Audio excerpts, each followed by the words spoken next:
Welcome to Buckeyes Tomorrow Morning for Wednesday, July 1st. I'm your host, Tom Orr. The Ball State game in 66 days. The game gets Michigan in 150 days. We're sponsored today by Jeff Ruby's of Columbus, proudly offering nationally acclaimed USDA prime steaks, seafood and sushi, impeccable service, live entertainment, and an attention to detail that is simply unmatched. Just go to jeffruby.com/Columbus or scan that convenient QR code on the screen to check out the menu and make a reservation today. All right, on today's show, you're going to get to hear a little bit from Ohio State Athletic Director Ross Bjork. We got a chance to talk to Ross for about an hour last week, and there was a ton of interesting stuff in that conversation. So we're going to have a little bit of each of those topics, a bunch of different topics spread over the next few days. We'll have some other shows mixed in there as well. But over the holiday weekend, you're going to get to hear a good bit from Ross about a bunch of different topics and how they impact Ohio State, because it was a lot of really good information and a lot of answers that I think a lot of Ohio State fans are going to want to hear. So let's start with what's going on in Congress right now. There's a bill going on. Ted Cruz, Maria Cantwell trying to work that through the Senate. They're still not done yet, but Congress just getting involved on the whole. What does Ross Bjork, what does Ohio State, what does maybe the Big Ten want to see out of that, and how concerned is Ross about, the SEC and the Big Ten maybe being on the opposite side of the table from the rest of the leagues? Let's go back to civics class, right? Yeah. And talk about this. Look, it's hard to get into the dynamics of sort of the, process and the communication. What I will say is I know myself and our colleagues, Big Ten, the SEC, we all want this stability to happen. And in our mind, based on everything going on in the court system, the legal system, the threats that come out pretty much every day about when we make a rule, now there's a new lawsuit, you can't govern that way. And I think everyone recognizes that, including, our politicians. They recognize that. So in our mind, we've got to communicate around this bill, and we have. The Big Ten has been, at the table. The SEC's been at the table. But unless you have the antitrust protection codified in a very, very tight window and tight way, and unless you have state law preemption that does not allow state law to continue, then I'm not sure the rest of it has any legal liability protection. So to me, those are the two anchor points that have to be tightened up in some way. So we've expressed that. We'll continue to express that. Because then you can actually make rules around transfer windows, around 5 years of eligibility, around all these other things. But if you don't have the state law preemption and you don't have the antitrust as tight as it can be, the rest of it doesn't matter. So, what's been described, this is a compromise bill, right, between, a Republican senator and a Democratic senator that, oversee this committee that has jurisdiction. And so we're communicating with our delegation, we're communicating with lots of leaders around this, but we've got to start there. And then there's some other things that, need clarification around House case settlement terms and what NIL means in this bill, sports sponsorship. There's all kinds of other, sort of nits and gnats around it. But unless you start with those two things, the rest of it may not have any teeth to survive any sort of legal threat.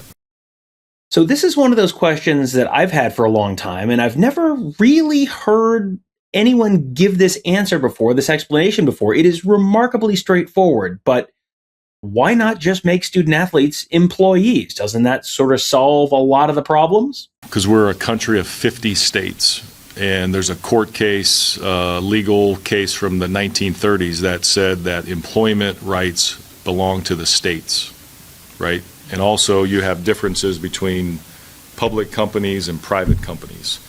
So the complication in each state footprint, the fact that the states own those rights around employment matters, it just layers in the complexities. So yes, those are the things we have to talk about that. We have to talk about, is there a structure beside that? Is there a structure that happens maybe within the Big Ten model, where could the Big Ten house some structure with the athletes, but you also commit to coming to Ohio State. Here's your Ohio State financial package, but then here's a Big Ten structure. Those are the kind of things that we need to continue to talk about, and maybe that's the pathway to get something done. Now, the two co-sponsors of that bill are Ted Cruz, a Republican from Texas, and Maria Cantwell, a Democrat from the state of Washington. Now, those are interesting places to be from because both of those people represent states with Big Ten teams or SEC teams in them. So, okay, are they sort of beholden to the big schools? Well, maybe, maybe not, because, of course, Washington is also the home of Washington State University, which is one of the big losers in the recent conference realignment shuffle. And Texas is home to all sorts of teams from the non-power leagues and the ACC and the Big 12. So you've got sort of the big two leagues right now at odds with a lot of the other leagues in terms of they want to do more. And there's been conversation that they may have overplayed their hands. And the two people who wrote the bill, are they looking out for the big guys? Are they looking out for the little guys? It depends. So how do you resolve that sort of conundrum? When all this started, it was a very skinny, what I'll say, a skinny package, a skinny bill, right? Antitrust, state law preemption. Again, maybe we codify eligibility, transfer. But again, when you talk about compromise and you need Democrats to support along with, then you start bringing in these other elements. So, look, here's what I would say is the Big Ten and the SEC, we provide the most amount of scholarships, we produce the most amount of revenue, we produce the most amount of NIL engagements. For us here at Ohio State, we carry almost 1,000 athletes. We believe we're doing it the right way. And so we don't believe we should be boxed in any certain way. We should be able to have the flexibility based on our resources to continue to thrive. And so to have oversight of that, we don't feel like we should be boxed in. And so I don't think anyone's overplayed their hand. I think, again, this sort of gets back to process and procedures and who's in the room and things like that.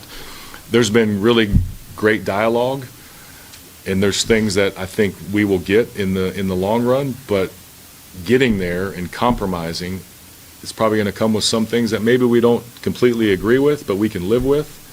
And I think that's the next stage in this, is it's sort of in a quiet period because of the holiday. Middle of July, there'll be more engagement with our delegation, both locally but nationally. Maybe a bill gets to the floor sometime July, August, with the right kind of modifications. So we're in favor of making this happen, but we also want to be able to make sure that everyone has the legal protection, but also, continued flexibility to operate. When you're doing a construction project, everyone knows it's easier if you're not there and the work crews don't need to work around you. That's true if you're getting your kitchen remodeled. That's true if you're redoing a $125 million football facility. So what is the plan for that interim period during the construction? How is the football program during those 18 months of construction? Because, yeah, they're redoing the meeting rooms. Yeah, they're redoing the team room. Yeah, they're redoing all sorts of stuff. They still have to practice. They still have to have meetings. You still have to be able to run a football program during that 18 months. So, okay, what's the plan there? Yeah, we have people in closets now, so we got to get them out of there. That's the problem, right? We have a plan. I mean, look, there's you guys see a lot of these modular things. I mean, you can walk in a room and like, this building is amazing on the inside, and maybe it's modular on the outside. So we also have a lot of space in the faucet center that we can utilize. So between the faucet, between some temporary, those are the kind of things that would be mapped out. If we have, when we will have to vacate that building if we want to build it in the most efficient, fastest way possible. And so we'll have a good plan. We'll have a good plan around that, and that's built into the cost. All of that's built into that $125 million cost. All right, that will do it for today's show. If you're listening on your podcast platform of choice, leave us a 5-star rating and review. If you're watching on YouTube, make sure you are subscribed to our channel. Make sure you hit that bell so you get notified when we start doing live shows, which that is coming sooner rather than later.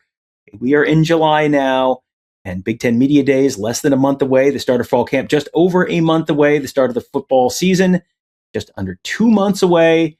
And oh man, football season, it is getting here.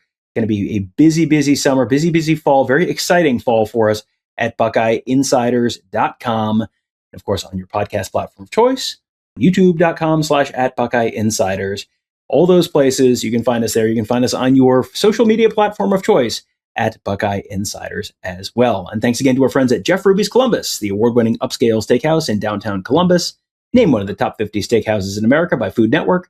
Just go to jeffruby.com/Columbus to check out the menu and make a reservation today. That will do it for today. Thank you guys all for joining us. Have a great day. We'll talk to you tomorrow.